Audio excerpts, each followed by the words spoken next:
Prebe mota no ga mule donge ho no yuni osha ga la pai pa una ji pa chale yue minga abuza no no ambe mota na ga mi khale nya de ko sha la no mamo na masanya momonya jomonya no ubediente Hosi be hoti pote Monjega ya jimelo Mama loe Yalana bioji Monju jodu kwecha Leone ngate welume Aguga jolule Tipu mota abu Ami kuita jona Tipu le Momo nyasi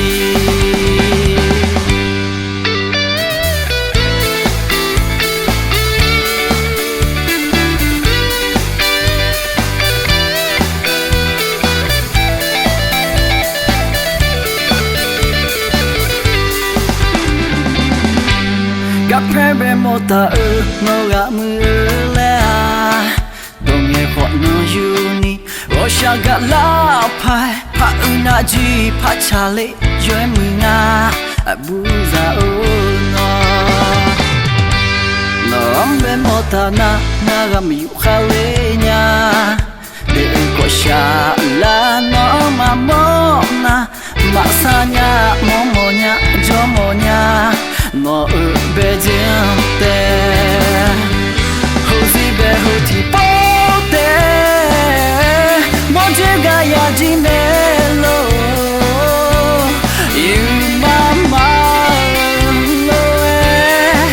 Yalana bioji Monju jodu kwecha Leone ngate welume Aguga jolule Tipu mota abu Ami kuita jona Tipu le momo nyasi